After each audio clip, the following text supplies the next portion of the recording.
Assalomu alaykum. Vohamiz ijtimoiy, iqtisodiy va madaniy hayotiga oid muhim xabarlar tafsiloti bilan efirda yangiliklar informatsion dasturi. Studiyada Jumanazar Komilov. Bugungi kunda sanoat korxonalari va avtomobillardan atmosferaga yiliga 2 million tonnadan ziyod ifloslantiruvchi moddalar chiqmoqda. Ushbu zararli omillarni sanoat korxonalarini modernizatsiya qilish, ikkilamchi qayta ishlashni tashkil etish hamda boshqa tejamkor texnologiyalarni amaliyotga joriy etish orqali sezilarli kamaytirish mumkin. Dastlabki lavhamiz bu borada viloyat prokuraturasi tomonidan olib borilayotgan ishlar haqida. Xorazm vohasi Orol dengizi qurish natijasida yuzaga kelgan jiddiy ekologik inqiroz hududida joylashgan. Demak, vohaliklar ekologik muammolarni yaqindan his qilishadi. Shundan kelib chiqib, atrof muhit ifloslanishining oldini olish borasida muayyan tajriba ham shakllangan. Bu boradagi ishlar daraxt ekish, bog' yaratish bilan cheklanib qolayotgani yo'q. Avvalo atrof muhitga chang va zararli omillar chiqaruvchi sanoat korxonalarida xavfni kamaytirish, suvni tejash borasida ham qator chora-tadbirlar amalga oshirilmoqda. Xorazm viloyat prokuraturasi ishchi guruhi tomonidan shunday korxonalar faoliyati yaqindan Masalan, Xonqa tumanida joylashgan ushbu korxonada kuniga 170 tonna chigit qayta ishlanadi va undan yog', moy mahsulotlari tayyorlanadi. Ishchi guruh ushbu majmuada bo'lib, korxonaning ekologiyaga ta'sirini o'rgandi. Atrof muhitga va havoga chang va hid chiqishini nazorat qiluvchi texnologiyalar bilan jihozlash bo'yicha tegishli topshiriqlar berildi.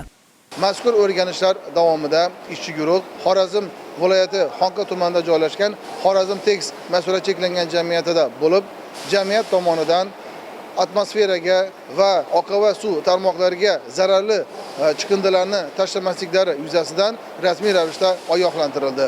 Viloyat prokuraturasi tomonidan mazkur yo'nalishda nazorat tadbirlari davom ettirilmoqda.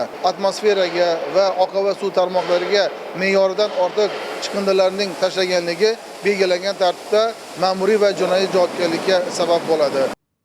Korxonada chang gaz uskunalarini nazorat qiluvchi avtomatik monitoring stansiyasi o'rnatish rejalashtirilgan. Bu orqali majmua va uning atrofidagi hududlarda toza muhit yaratiladi. Viloyat prokuraturasi ishchi guruhi mana shunday loyihalar tashabbuskori bo'lgan tadbirkorni qo'llab-quvvatlash va amaliy yordam berishga tayyor ekanligini bildirishdi. Xonqa tumanidagi oqova suv haydash inshooti davlatimiz rahbarining tegishli qaroriga asosan barpo etildi. 36 milliard so'mlik ushbu loyiha amalga oshirilishi bilan 28 ming nafar aholiga oqova suv xizmat ko'rsatish sifati yaxshilandi. Tumandagi barkamollik, gulxuncha, fidoyilar, vatanparvar, mangulik, bunyodkor, mahorat hamda jannat makon mahallalari hududidan o'tgan oqova suv tizimi orqali 59 ta ko'p qavatli uy-joylarda yashovchi 864 ta xonadon hamda 100 ga yaqin korxona tashkilotlar, tadbirkorlik subyektlaridan chiqayotgan oqova suvlarni qabul qilish imkoniyati yaratildi. Viloyat prokuraturasi ishchi guruhi ushbu inshootda ham bo'lib, uning to'liq quvvatda ishlash jarayonlarini o'rgandi. Oqova suv haydash inshooti o'z faoliyatini me'yorda olib borish uchun nazoratda bo'lishi,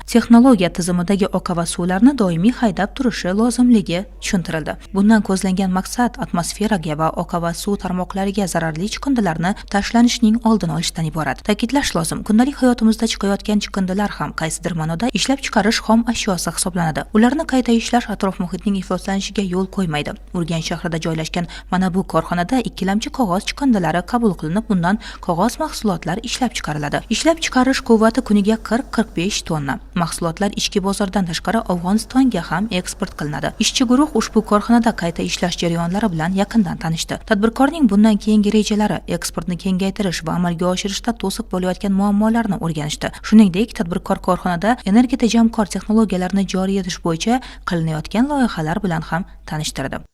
Hozirgi kunda korxonamizda energiya tejamkorlik ishlarini jadal ravishda olib bormoqdamiz. Bunda parovoy sistemamizni oldingi eski rusumdagisidan yangi zamonaviy magnitli sistemasiga o'zgartiryapmiz. Bunda bir yiliga umumiy hisobda 536 ming kilovat elektr energiyani tejash imkoniyatiga ega bo'lamiz. Zamonaviy vakuum sistemasida, demak, motorlarda podshipnik yo'q. U yerda magnitli levitatsiya ishlaydi, ya'ni ishqalanish kuchi bo'lmaydi. Shuning hisobiga elektr tejamkorligiga erishamiz. Bilvosita gaz tejamkorligini ham 5-10% ga oshishiga erishamiz. Keyingi loyihamiz bu qog'oz mahsulotini tayyorlash sistemamizni yangilash qurilmasi hisoblanadi. Bu oldin bizda gorizontal qozon, ya'ni massa tayyorlash qozoni ishlatilgan. Bunda sutkada 22 soat ishlab 50 tonna massa tayyorlash imkoniyatiga ega bo'lar edik. Endi yangi drum pulping sistemasini olib kelib o'rnatmoqdamiz. Bunda sutkada 16 soat ishlab 80 tonna massa ishlab chiqarish imkoniyatiga ega bo'lamiz. Bu orqali biz bevosita 248 ming kilovat yiliga elektr energiyasini tejash imkoniyatiga ega bo'lamiz. Mana bu qog'oz chiqindilar viloyatning turli hududlaridan olib kelingan. Agar ular shu yerning o'zida qayta ishlanmaganida xunuk manzara paydo qilib, sochilib yotardi. Viloyatimizda boshqa maishiy chiqindilarni qayta ishlaydigan shunga o'xshagan korxonalarni ko'paytirish lozim. Atrof muhitni asrash va yashil iqtisodiyot yilida viloyat prokuraturasi ishchi guruhi mana shunday loyihalar tashabbuskorlari bo'lgan tadbirkorlarni qo'llab-quvvatlash va amaliy yordam berish chora-tadbirlarini ko'rishyapti. So'nggi paytlarda xotin-qizlar bandligini ta'minlash, ularni ijtimoiy va ma'naviy qo'llab-quvvatlash natijasida ishbilarmon va tadbirkor ayollar safi ortib boryapti.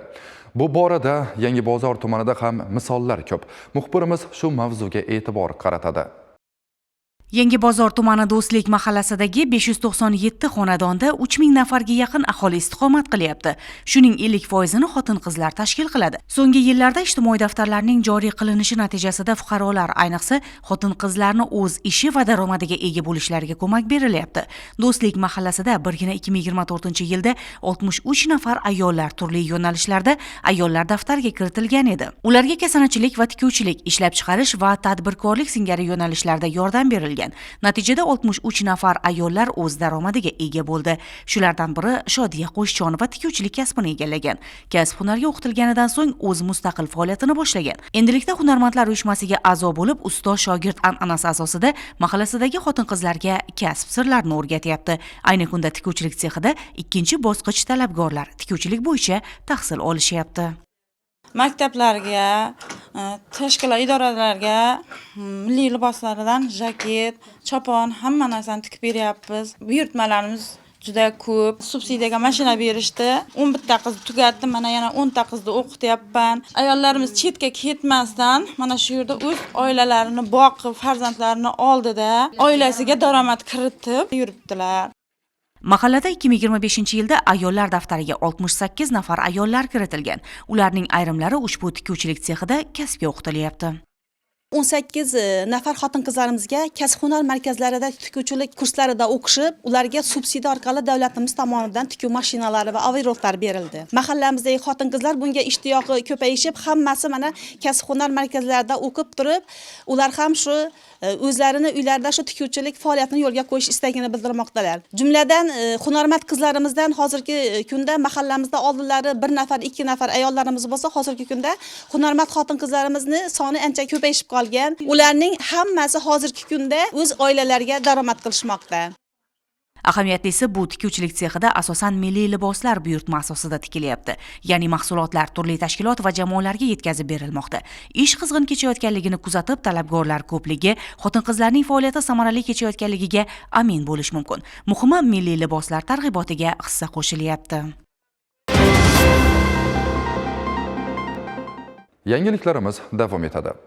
Vazirlar Mahkamasining O'zbekiston Respublikasi hududidagi avtomobil yo'llarida xavfsizlikni ta'minlash va tashkil etish chora-tadbirlari to'g'risidagi hamda transport vositalarining vazn va hajm parametrlarini nazorat qilishni joriy etish chora-tadbirlari to'g'risidagi qarorlari ijrosini ta'minlash maqsadida bir qancha ishlar amalga oshirilmoqda.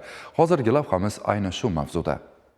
Yuqoridagi qarorga asosan viloyat ichki ishlar boshqarmasi, jamoat xavfsizligi xizmati, yo'l harakati xavfsizligi boshqarmasi hamda viloyat avtomobil yo'llari bosh boshqarmasi xodimlari bilan o'zaro hamkorlikda viloyatimiz hududida joylashgan blokpostlar va yo'l patrul xizmati maskanlarida profilaktik tadbirlar o'tkazilmoqda. Unda asosan yuk avtomashina haydovchilarining belgilangan yuk me'yorlariga amal qilishlarini, ortiqcha yuklarni ortmasliklarini nazorat qilish ko'zda tutilgan. Jumladan bugungi kunda viloyatimizning Gurlan va Hazzoras tumanlarida joylashgan blokpostlarda yuk avtomobillarining og'irligi va kengligini nazorat qiluvchi ko'chma tarozilar faoliyati yo'lga qo'yilgan bo'lib, ularda katta hajmli va og'ir vaznli transport vositalarining harakatlanishida vazn va hajm parametrlari doimiy nazorat qilinmoqda. Bu esa o'z navbatida avtomobil yo'llarini va yo'l inshootlarining ta'mirlararo muddatlargacha buzilishining oldini olishga xizmat qilmoqda. Shuningdek, ushbu nazorat tekshiruvlar davomida me'yoridan ortiqcha yuklarni yuklab, yuk tashish qoidalarini buzayotgan haydovchilarga nisbatan belgilangan tartibda ma'muriy bayonnomalar rasmiylashtirilmoqda. Shu o'rinda barcha yuk tashish faoliyati bilan shug'ullanayotgan haydovchilarimizdan yo'llarda harakatlanganda e'tiborli bo'lishlarini, yo'l harakati qoidalariga amal qilishlarini hamda belgilangan me'yorlardan ortiq yuklarni ortmasdan harakatlanishlarini so'rab qolamiz. Aytish kerakki, bugungi kunda yo'l infratuzilmasini yaxshilash eng dolzarb masalalardan biridir. Bu kabi profilaktik tadbirlarning o'tkazilishi esa yo'llarda yuzaga kelishi mumkin bo'lgan nosozliklarning va yo'l transport hodisalarining oldini olishga hissa qo'shishi bilan ahamiyatlidir. Mamlakatimizda keyingi yillarda ochiqlikni ta'minlab, korrupsion xatarlarni bartaraf etish, korrupsiyaga olib kelishi mumkin bo'lgan tahdid va xavf-xatarlarni baholab borishga jiddiy e'tibor qaratilmoqda. Xususan, ruxsat berish, litsenziya berish kabi funksiyalarni bajaruvchi davlat organlarida bu borada qat'iy nazorat o'rnatilgan. Jumladan, Favqulodda vaziyatlar vazirligi tuzilmalarida ham. Xo'sh, tizimda qurilishga ruxsat berish, binoni topshirishda yong'in xavfsizligi bo'yicha byurokratiya va qonun buzilishi holatlarini bartaraf etish, shuningdek, shaxsiy tarkibida korrupsiyaviy holatlar va manfaatlar to'qnashuvining oldini olish, ochiqlik siyosatini yo'lga qo'yish borasida qanday ishlar amalga oshirilyapti? Vazirlik mas'ulidan shu haqda ma'lumot olishga harakat qildik. Favqulodda vaziyatlar vazirligi tizimida aholi tomonidan murojaatlar, vazirlikning murojaatlar bo'limi, rahbariyatning qabul kunlari, 1101 qisqa telefon raqami, rasmiy veb-saytimiz, ijtimoiy tarmoqlari hamda markaziy apparatda faoliyat yuritadigan eshitish va nutqida muammosi bo'lgan fuqarolarning murojaatlarini qabul qilish dispetcherlik xizmati hamda hududiy boshqarmalarning 1050 qisqa telefon raqamlari orqali qabul qilinadi. Korrupsiya va firibgarlikning oldini olish maqsadida rahbariyatning tizim xodimlari bilan yaqindan aloqasini ta'minlash maqsadida 95 kodli 772 1050 telefon raqamlari ham faoliyat yuritmoqda. Ma'lumki, Favqulodda vaziyatlar vazirligi respublikamiz siyosatining ustuvor yo'nalishlaridan biri bo'lgan aholi va hududlarni turli favqulodda vaziyatlardan muhofaza qilishda muvofiqlashtiruvchi organ hisoblanadi. Vazirligimiz aholini va hududlarni tabiiy hamda texnik xususiyatdagi favqulodda vaziyatlardan muhofaza qilish to'g'risidagi qonuni asosida faoliyat yuritadi. Qonunda favqulodda vaziyatlardan muhofaza qilishning asosiy prinsiplari belgilab berilgan. Bular qonuniylik, insonparvarlik, inson hayoti va sog'lig'ining ustuvorligi, oshkoralik, axborotning o'z vaqtida berilishi, favqulodda vaziyatlardan muhofaza qilish choralarining oldindan ko'rish. Tabiiyki, ushbu prinsiplar vazirlik faoliyatida ochiqlik va shaffoflikni ta'minlashda asosiy omil bo'lib xizmat qilmoqda. Xulosa qilib aytganda, vazirlik tizimi xodimlari o'z vaqtida ogohlantirish, qutqarish va yordam berish shiori ostida sadoqat bilan xizmat qilib kelmoqda. Dasturimizni sportga oid yangilik bilan davom ettiramiz.